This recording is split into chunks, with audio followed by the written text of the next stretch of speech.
안녕하세요. 물리 안철호 선생님입니다. 반갑습니다.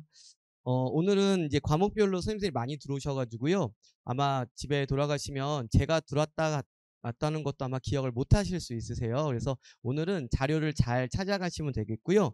제 자료는 아마 가장 오늘 튀기 때문에 아마 찾기가 쉬우실 겁니다. 예, 보시죠. 네. 자, 받으셨죠? 일단 이 자료에서 일단 한 페이지를 넘기시면 이제 왼쪽에 단대국어에 대한 커리큘럼이 나와 있어서 나중에 집에 가서 천천히 한번 보시면 되겠고요. 그 다음에 한 장을 더 넘기시면은 제일 뒷면이 이렇게 개념 클리닉이라는 부분들도 이 단대국어에 해당하는 부분이니까 이 부분하고 같이 보시면 되겠습니다.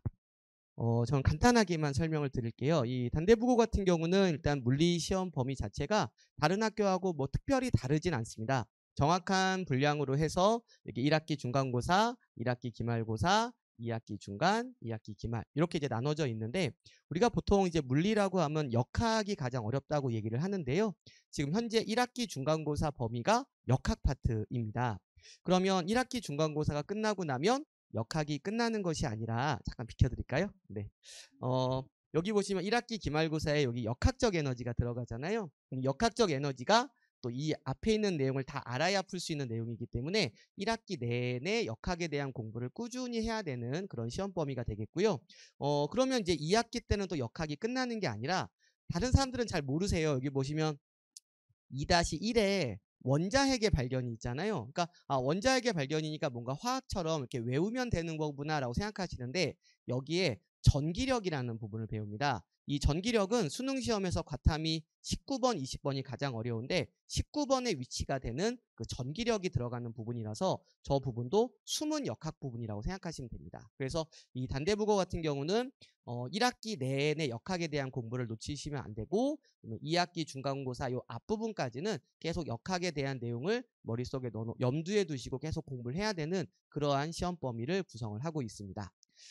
그 다음에 이제 시험 난이도 같은 경우도 많이 궁금해 하시는데요. 시험 난이도는 가장 어려운 걸 3단계, 2단계, 1단계를 가장 쉽다고 한다면 2단계 문제를 그냥 쭉 낸다라고 보시면 돼요.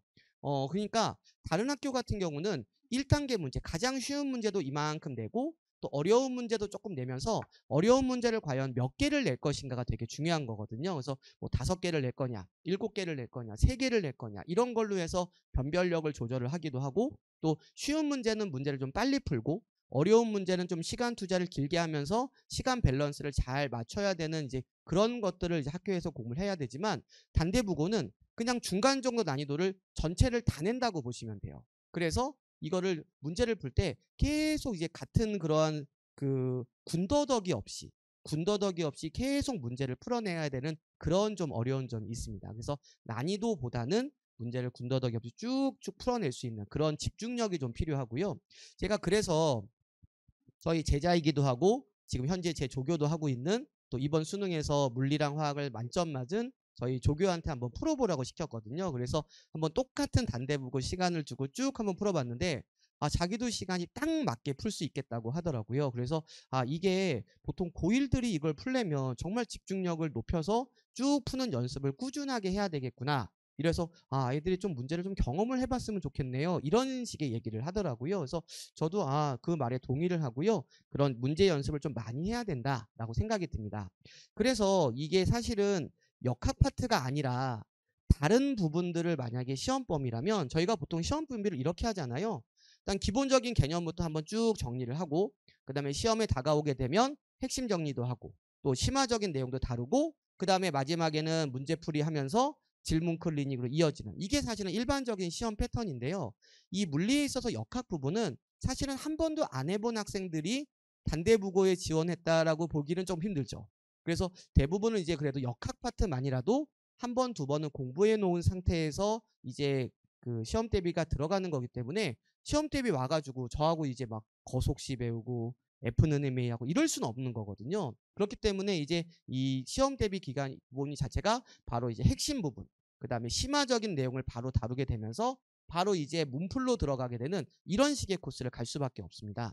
그런데 이제 또 그 와중에는 나는 이제 개념을 잘 배운 줄 알았는데 알고 보니 구멍이 너무 많았던 거죠. 또 앞부분은 잘하고 있었는데 뒤로 갈수록 점점 모르는 게 점점 많아진다는 얘기도 굉장히 많고요. 그렇다고 이제 그 학생들 때문에 다시 기본적인 내용을 한다는 건 또 말이 안 되고. 그래서 보통 저는 그래서 이게 작년과는 다르게 뭐 이번 겨울 방학부터 이제 만들어낸 건데요. 저희 연구실장이기도 하고 또 다른 학원에서 강의하시는 선생님을 초빙해가지고 개념 클리닉 시간을 따로 만들었습니다. 그래서 본 수업에 와서는 핵심적인 내용 또 단대국어에 대한 문제 연습을 집중적으로 하게 되고 자기가 부족한 이제 개념적인 부분들은 이제 개념 클리닉 시간에 와서 보충을 하게 되는 거죠. 그래서 보통 클리닉이라고 하면 이제 조교들하고 뭐 질답 클리닉 그건 당연히 있는 거고요. 저는 이제 추가적으로 다른 선생님을 초빙해서 그런 강의를 하고 있는 거죠. 그래서 아까 제가 말씀드린 제일 뒤쪽에 보시면 개념 클리닉 시간이 따로 있습니다. 그래서 이 시간을 참고해 주셔서 뭐 매주 참석하실 필요는 없을 거예요. 뭐 정말 뭐 거속시를 모르는 일이 정말 있을까요? 그런 학생들도 있긴 합니다. 근데 어쨌든 단원마다 자기가 부족한 구멍들이 딱 보였을 때 개념 클리닉에 참석해서 그 부분을 채워나가고 와서는 실전 연습 그리고 문제 연습하고 질문 클리닉 이런 구조로 수업이 진행된다라고 보시면 되겠습니다. 그리고 이제 아까 말씀드린 것처럼 2022년도에는 이제 객관식 20문제고 서술형 7문제가 출제가 됐는데 솔직히 말씀드리면 이렇게 하면 아이들 절대 문제 다 못 풉니다. 시간 안에. 그래서 이때 당시에 조금 논란이 좀 있었어요. 이걸 다 어떻게 풀라고 시험 문제를 낸 거냐. 이럴 거면 차라리 그냥 100점 높은 거부터 풀어가지고 한 애들이 더 유리하지 않겠냐. 막 이런 식으로 얘기가 나왔었거든요. 그래서 이때 한번 이제 이런 문제들이 한번 출제가 되고 나서는 난이도를 바꾼 건 아니고 작년 같은 경우는 객관식 문제 숫자를 3문제를 줄였습니다. 그러니까 좀 낫더라고요. 그러니까 시간 안에 아까 말씀드린 대로 이러한 그 꾸준하게 이제 집중력을 발휘해서 문제 풀 수 있는 아이들은 다 문제를 풀 수 있는 정도가 됐습니다. 근데 제 생각에는 한 문제 정도만 더 줄여주면 더 좋을 텐데라는 생각이 들긴 하지만 어쨌든 작년까지는 이렇게 진행이 됐어요. 근데 저는 또 한 가지 생각하는 게 사실 이렇게 해서 열심히 이렇게 잘 이제 적으시고 집에 가서 이렇게 나온댄다라고 얘기하면 애들은 그냥 그런가 보다 하고 가거든요. 사실 저는 이거를 아이들이 직접 한번 경험을 좀 해봤으면 좋겠습니다. 그래서 작년에는 이걸 안 했었는데 올해 제가 2월에 2회 특강을 하나 오픈을 했습니다. 그래서 이 2회 동안 첫 해는 22년도 기출문제를 와서 저랑 똑같은 시간 동안 풀어보는 거예요. 그리고 이제 같이 해설도 하고 분석하는 시간 한번 갖는 거예요. 그럼 정말 느끼지 않겠습니까? 아, 내가 나 역학 이만큼 해놓은 줄 알았는데 나 잘하고 있는 것 같아. 아니면 나 이게 좀 부족해서 뭔가 더 해야 될 것 같아. 확실하게 느낄 수 있을 것 같고요. 그 다음 회차 때는 23년도 거, 작년도 거 다시 한번 또 풀어보면서 정말 한번 느껴보는 거죠. 자기의 현재 실력이 어느 정도인지. 그리고 정말 개념의 구멍이 있는지 없는지도 확인할 수 있는 시간이 될 것 같아서 저는 시간만 허락하신다면 이 2회 특강을 한번 잘 활용하시면 굉장히 좋은 기회가 아닐까라고 생각을 합니다. 그래서 요거 한번 체크해 보시고요. 아까 말씀드린 그 한 페이지 넘기시면 시간 나와 있으니까 그 부분 한번 보시면 되겠습니다.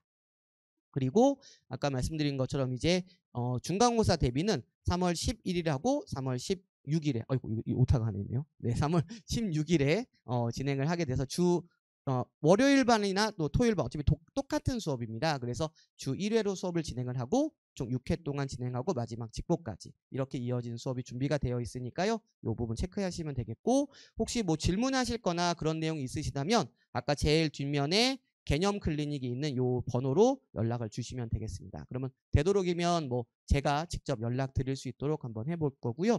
그 다음에 개념 클리닉 시간을 그래도 조금 변동을 할 수 있다라고 생각이 들기는 하는데 아무래도 이 선생님께서도 다른 수업을 하셔야 되기 때문에 그런 수업에 대한 그 시간표를 또 틀 수가 없어서 아마 크게 변동이 되지는 않을 것 같기는 합니다. 근데 어쨌든 요 시간 안에서 제가 개념 클리닉을 진행하도록 하겠습니다. 여기까지 하겠습니다. 고맙습니다.